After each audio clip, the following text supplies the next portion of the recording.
कमाई सर देखो, मैं सीधे स्पष्ट बातों में तो कहूँगा नहीं कमाई कितनी है, लेकिन एक बात मैं कहूँगा कि हमारा जो एनुअली खर्चा है, एनुअली खर्चा जो फीड का, ओनली फीड का खर्चा है हमारा 85 लाख का इस टाइम बिल बना है। पहले 10,000 भी बनेगा, 20 भी बनेगा, 30 भी बनेगा, धीरे धीरे लाखों भी बनेंगे। लेकिन कोई इस काम में ऐसी जादू की छड़ी नहीं है कि आज पालो और कल लाख बनना स्टार्ट हो जाएगा। सर जी सत श्री अकाल। सत श्री अकाल जी। कैसे हैं सर? ठीक ठाक जी, बढ़िया। बड़ा अच्छा लगा सर आपको देख के। पंजाब का जो रूटीन आपने चेंज कर दिया बिल्कुल। लोग कनाडा जाते हैं, यूएस जाते हैं, लेकिन आपने सब कुछ यहीं पे बना दिया सर।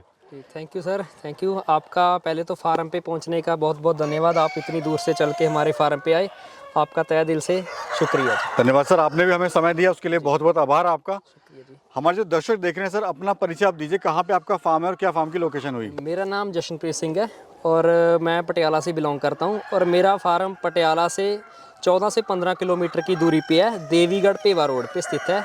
लोकेशन हमारी है पोल्ट्री किंग पटियाला के नाम से, और मेरे फार्म का नाम भी पोल्ट्री किंग पटियाला है। तो जशनप्रीत जी, ये मेरे को बताइए, आपके पास खुद की लैंड भी है यहाँ पर? जी जी। आपके पास डेयरी की भैंसें वगैरह मैं देख रहा हूँ, सब कुछ है? जी जी। तो ये देसी मुर्गी पालन में आप कैसे, आपका रुझान हुआ, कैसे आपका इस तरफ आना हुआ? जी सर, ये मैंने शुरुआत आज से 5 साल पहले की थी कड़कनाथ बर्ड से। उस टाइम कड़कनाथ बर्ड का बहुत क्रेज़ था जी, सब तरफ कड़कनाथ हो रही थी, और उस टाइम हमने भी सोचा कि चलो फ्री बैठे हैं तो कड़कनाथ बर्ड से शुरुआत करके थोड़ा घर में ही डाल लें। और हम उस टाइम जो शुरुआत करी थी, और हमने ये नहीं सोचा था कि हम फार्मिंग लाइन में कभी आएंगे जी। वो हमने सिर्फ शौकिया तौर पे डाला था बर्ड। लेकिन वो बर्ड हमने रखे, और उस रखने के बाद उनकी डिमांड आई। जैसे हमारे पास ओनली 33 बर्ड थे, 33 में से हमारे मतलब सेल होने भी स्टार्ट हो गए, और फिर हमारा भी रुझान बढ़ा कि हम अगर थोड़ा बढ़ा लें इसको और इस पे हम काम करें तो भी काम तो अच्छा है जी। तो फिर हमने थोड़ा बर्ड और लेके आए। फिर हमने डबल FG से शुरुआत करी, जो मीट पर्पस के लिए बर्ड है, ब्रीड है। तो उसके बाद फिर हम RIR ब्रीड पे सर्च करी। RIR ब्रीड अंडे देने वाली ब्रीड है, वो हमने थोड़ी पाली। तो ऐसे करके हमारा मतलब इधर थोड़ा रुझान हो गया कि ये ब्रीड काम अच्छा है और इन ब्रीडों पे हम काम करके अच्छा लाहा ले सकते हैं। तो ब्लैक एस्ट्रोलॉप है अभी आपके पास में? जी, हमारे पास ब्लैक एस्ट्रोलॉप है, लेकिन ये ब्रीड नहीं आई है, और ये हमने पिछले 2 साल से हम इस पे काम कर रहे हैं। शुरुआत हमने सिर्फ कड़कनाथ, RIR और डबल FG से करी थी। जी। तो सर, जैसे गांव में काफ़ी लोग गए हैं, बाहर गए हैं विदेश में इस गांव से? जी जी, बहुत गए हैं सर। मेरा भी खुद का प्लान था पहले जाने का, हाँ जी। और लेकिन जब इस बर्ड ने थोड़ा बाय बैक देना शुरू किया तो फिर हमने बाहर जाने का प्लान हमारा कैंसिल हो गया, और फिर हमने यहीं काम बढ़ा लिया। और हम पहले ओनली टेबल एग का काम करते थे, लेकिन अब हमने फिर ब्रीडिंग बर्ड भी डाल दिया। खुद का पेरेंट बर्ड है हमारे पास, और खुद की हैचरियाँ भी लगा ली हमने। यानी लाखों रुपए की तो हैचरी आती है सर? जी जी और बिल्कुल। लाखों रुपए का ये फार्म मैं देख रहा हूँ आपका। जी बिल्कुल, जी बिल्कुल। कितना कमा लेते हैं सर इस बिजनेस से आप? जी जी, कमाई सर देखो, मैं सीधे स्पष्ट बातों में तो कहूँगा नहीं कमाई कितनी है, लेकिन एक बात मैं कहूँगा कि हमारा जो एनुअली खर्चा है, एनुअली खर्चा जो फीड का, ओनली फीड का खर्चा है हमारा 85 लाख का इस टाइम बिल बना है, जो मेरे को परसों ही रिसीव हुआ है। यानी सर 85 लाख अगर खर्च करें तो 40 लाख रुपए तो आप, मैं ये नहीं कह रहा हूँ, मैं जैसे आइडिया आपको बता रहा हूँ, 40 लाख रुपए तो आप कमाते ही होंगे। जी, वो देखो, मैं यही नहीं कहूँगा कि देखो कई लोग होते हैं ना यूट्यूब से देख के कि इतनी कमाई है इतनी कमाई है, वो देख के उस काम को करने की शुरुआत कर लेते हैं, अपने मन बना लेते हैं। काम की शुरुआत सर करोगे, पहले 10,000 भी बनेगा, 20 भी बनेगा, 30 भी बनेगा, धीरे धीरे लाखों भी बनेंगे। लेकिन कोई इस काम में ऐसी जादू की छड़ी नहीं है कि आज पालो और कल लाख बनना स्टार्ट हो जाएगा। सर कमाई है इस काम में, बहुत कमाई है। सबसे ज़्यादा कमाई इस फार्मिंग में है। डेयरी फार्मिंग कर लो, पिग फार्म कर लो, गोट फार्मिंग कर लो, सबसे ज़्यादा कमाई पोल्ट्री में है। लेकिन धीरे धीरे करोगे तो इसमें कमाई लाखों में आनी शुरू हो जाएगी।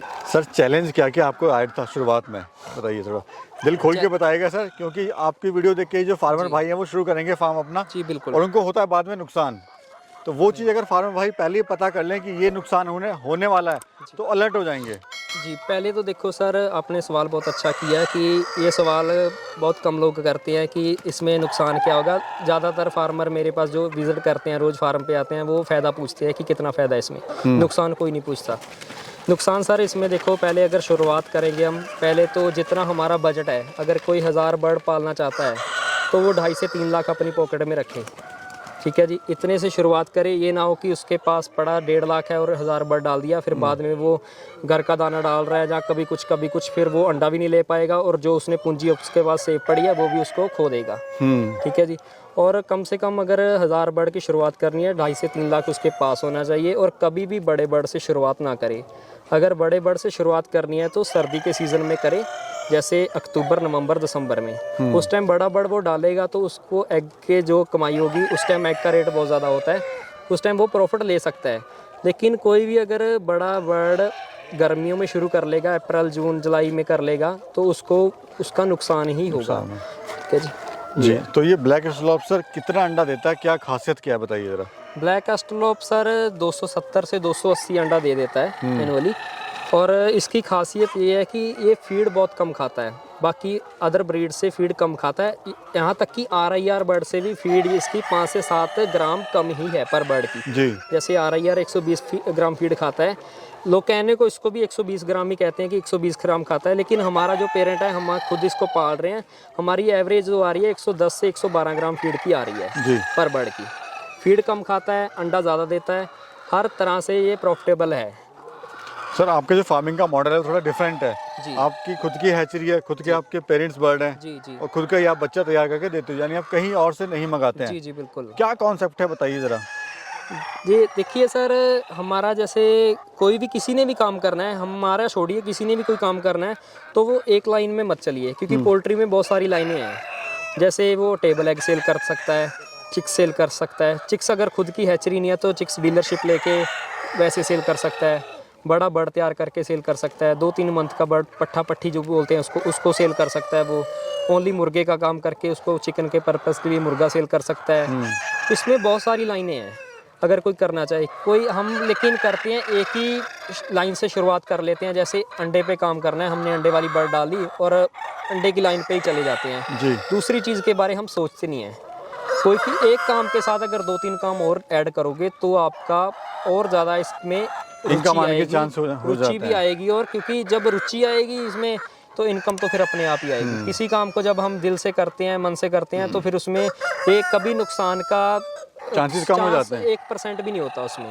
सर, लोग कहते हैं कि ब्लैक एस्ट्रोलॉप जो है वो सिर्फ फीड ही खाता है। जी जी लेकिन मैं देख रहा हूँ आपके जो ब्लैक एस्ट्रोलॉप बर्ड है फ्री रेंज घूम रहा है और साथ में फीड भी खुद ही ले रहा है यहाँ पर। जी जी जी बिल्कुल। ये सर देखिए, ये देसी बर्ड है। देसी बर्ड को हम कुछ भी खिला सकते हैं। इसको फ्री रेंज में आप, जैसे यहाँ हमारे गोबर का ढेर लगा है, यहाँ भी खा रहे हैं। इसको बरसीन काट के डाल दो वो भी खाएंगे, हरा पत्ता कुछ भी डाल दो वो भी खाएंगे। लेकिन अगर हमने एग के लिए बर्ड रखना है तो हमें प्रॉपर फीड उसको देनी पड़ेगी। लोग हमें से पूछते हैं यहाँ कि हमने फ्री रेंज करना है, तो फिर मैं उनको ये पूछता हूँ कि फ्री रेंज में आपने उनको क्या डालना है, कितनी लैंड पे फ्री रेंज करना है उसको। और वो बोलते हैं हमारे पास आधा किला है, हमने 1000 बर्ड छोड़ना है। वो आधे किले में 1000 बर्ड डेली क्या खा पाएगा। ठीक है जी। अगर फ्री रेंज करना है तो सबसे बेस्ट ऑप्शन है अमरूदों का बाग। कोई भी बाग लगा लो, लेकिन बेस्ट अमरूदों का बाग है। उसमें आप फ्री रेंज बहुत अच्छे तरीके से कर सकते हैं, क्योंकि उसकी वेस्टेज बहुत ज़्यादा होती है। उसमें अमरूद नीचे गिरता है, उससे फ्री रेंज अपना खुद ही चलता रहता है, खाते रहता है जी।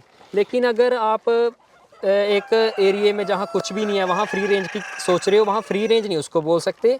वो सिर्फ बर्ड के एक हो गया कि उसको बाहर टहलने की जगह मिल गई, उसकी शाइनिंग बढ़ेगी तो उसका रेट बढ़ेगा, वो बीमारियाँ कम आएंगी। ये तरीके से हम उसको बाहर छोड़ सकते हैं। तो जसनप्रीत भाई, ये मेरे को बताइए, अगर कोई शुरुआत करना चाह रहा है जी, तो एक बर्ड का हिसाब बताइए, मोटा मोटा। बारीकी नहीं पूछें, क्योंकि बारीकी सर क्या होता है कि कोई फार्मर किसी तरह से कर रहा है, जी कोई जी कुछ ज़्यादा मेहनत कर रहा है, कोई कम कर रहा है, तो फ़र्क आ जाता है। जी जी जी तो बताइए कितना खर्चा आता है एक बर्ड को तैयार होने में, प्रॉफिट इससे क्या हो जाता है? जी।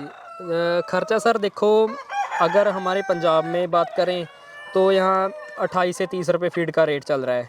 अदर स्टेट में कहीं 25 भी हो सकता है, कहीं 35 भी हो सकता है। तो खर्चा ऊपर नीचे हो सकता है, लेकिन हमारे यहाँ 250 से लेके 270 में पर बर्ड तैयार हो रहा है, रेडी हो रहा है अंडे देने तक। एक दिन का चूजा लोगे और 270 पे कॉस्ट आएगी उसको बड़ा करने में, अंडे तक लेके जाने में। और उसका जो प्रॉफिट रहेगा सर, वो आपके ऊपर डिपेंड करता है कि आप उसको कैसे रख रहे हैं। उसको बड़ा करके सेल करना है, जहाँ उससे एग लेके उसको बाद में सेल करना है, वो उस आप पे डिपेंड करता है सर। ये वो डिपेंड करता है जी। सर, अगर किसी के यहाँ पे जगह ना हो जी जी वो लेकिन ये मुर्गी फार्म करना चाहता है तो कैसे शुरुआत कर सकता है? जगह ना हो सर, लीज पे लेके कर सकता है। अगर किसी ने शुरुआत करनी है तो छोटा फार्म, सबसे पहले बड़ा फार्म मत देखे, छोटा फार्म देखे, छोटा फार्म लीज पे लेके उसकी शुरुआत करे। और अगर शुरुआत करनी है सबसे पहले तो एग वाली ब्रीड की शुरुआत करे, चिकन वाली ब्रीड की शुरुआत ना करे, क्योंकि चिकन वाली ब्रीड की कहीं ना कहीं मार्केट थोड़ी कम है और हमें लोट वाइज लोट चलना पड़ता है। एक लोट डाला, दूसरा निकाला, अगर हमारा पहला लोट सेल नहीं हुआ तो हमें वेट करनी पड़ेगी दूसरे लोट पालने तक की। जी ठीक है, उसको चूजा लाने की दूसरे लोट तक वेट करनी पड़ेगी। लेकिन एग वाली ब्रीड ऐसे है, जैसे हमने एग वाली ब्रीड डाल ली, अगर हमारा अंडा नहीं सेल हो रहा तो हम बर्ड सेल कर सकते हैं। ठीक है जी, हमारा अगर अंडा नहीं सेल करना, हमने बर्ड भी सेल नहीं करना, तो 2-2 मंथ का पीस सेल कर स्टार्ट कर सकते हो। जैसे छोटा बर्ड मांगते हैं कि 1 मंथ का चाहिए, हमें 2 मंथ का चाहिए, 3 मंथ का, उसकी बहुत ज़्यादा डिमांड रहती है अंडे वाले बर्ड की जी। वो आप सेल कर सकते हो। इसी तरह इसके 4-5 स्टेप हैं, स्टेप बाय स्टेप इसके काम कर सकते हो। लेकिन चिकन वाली ब्रीड का सिर्फ एक ही है, उसको रेडी करो, मीट के लिए तैयार करो और उसको सेल करो। सर एक लास्ट सवाल है, बहुत ही इंपॉर्टेंट, लास्ट तो नहीं कह सकता लेकिन बहुत ही इंपॉर्टेंट सवाल है जी कि मार्केट आप कहाँ करें, क्योंकि आपका जो गांव है वो शहर से बहुत ही दूर है जी जी और कोई पॉपुलेशन नहीं है इस गांव में। जी जी तो बड़ा ताजुब होता है कि हज़ारों मुर्गियाँ आपने पाली हुई हैं और कहाँ आप सेल कर रहे हो, कैसे आपने ये जो सर्कल है बिजनेस का वो कैसे आप चला रहे हैं? जी, सबसे पहले तो सर जब इसकी शुरुआत करनी है पहले दिन से ही मार्केट सर्च करनी स्टार्ट कर दें। पहले दिन से भी नहीं कहूँगा मैं, जिस दिन आपका मन बन गया कि पोल्ट्री फार्मिंग करनी है उसी दिन से मार्केट सर्च करनी स्टार्ट कर दे, तो आप कभी भी फेल नहीं हो सकते। फेल होने का सबसे बड़ा कारण होता है कि फार्मर ने चूज़ा डाल लिया, अच्छी केयर भी कर ली उसकी, अच्छी फीड भी डाल ली उसने, अंडे पे भी ले आया और एग प्रोडक्शन भी फुल ले ली, लेकिन एग तक आने की उसने वेट करी, मार्केट तक सर्च करने की। एग पे ले आया, एग आने शुरू हो गए, उसका अंदर एग स्टोर करने स्टार्ट कर दिए, बड़े बड़े ढेर लग गए एग के, उसका एग सेल नहीं हो रहा। फिर वहाँ जाके उसका मन टूट जाएगा कि ये काम बुरा है, ये काम में कोई प्रॉफिटेबल नहीं है, एग मेरा सेल नहीं हो रहा। एग उसका तभी सेल होगा जब उसने पहले दिन से ही उसकी मार्केट सर्च करनी स्टार्ट कर देगा। वो उसके सब टिप्स होते हैं, जैसे मार्केट बनाने के धीरे धीरे, जैसे 2 मंथ का बर्ड हो गया, कहीं अच्छे फार्म से एग लेके आना स्टार्ट कर दे, वो एग को सेल करना स्टार्ट कर दे। जब तक उसका बर्ड खुद एग पे आएगा तब तक उसकी मार्केट अच्छी बन जाएगी। उस एग से प्रॉफिट ना देखे वो कि कितना हो रहा है, चाहे उसको 8 रुपये में एग लेके आ रहे हो, 10 रुपये में लेके आ रहे हो, 10 में ही सेल कर दो, प्रॉफिट ना देखो, लेकिन आपकी मार्केट तो बनेगी उसके साथ साथ। बिल्कुल दूसरा एग, अगर जब आपका बर्ड एग पे आ जाएगा, बाहर वाला एग बंद करो और अपना एग सेल करना स्टार्ट करो, तो अंडे के ढेर भी नहीं लगेंगे, आपका मन भी नहीं टूटेगा और काम भी अच्छे से कर पाओगे। क्या आप कहना चाहते हैं हमारे युवा दर्शकों को, खासकर पंजाब के साथियों को जो आज गांव छोड़ के विदेश जा रहे हैं और ना घर के हैं ना बाहर के हैं? जी जी, क्या कहना चाहते हैं आप? सबसे पहले सर उनको मैं यही कहना चाहूँगा कि किसी भी देश में काम की कमी नहीं होती, सिर्फ करने वाले की कमी होती है, करने वाले में कमी होती है। ठीक है जी, कोई भी काम बुरा नहीं है, चाहे बकरी फार्म कर लो, गोट फार्मिंग कर लो, पिग फार्म कर लो, पोल्ट्री फार्म कर लो, लेकिन काम में रुचि रखो, इसमें अपना ध्यान लगाओ, सारा टाइम इसमें दो इन्वेस्ट करो, तो काम कोई बुरा नहीं है। और जो हम बाहर जाके 12-12 से 14-14 घंटे काम करते हैं, वो हम अगर फार्मिंग को 6 घंटे भी देंगे तो मैं मानता हूँ कि बहुत अच्छे से आप इसको कर पाओगे। बहुत बहुत धन्यवाद सर। धन्यवाद। धन्यवाद।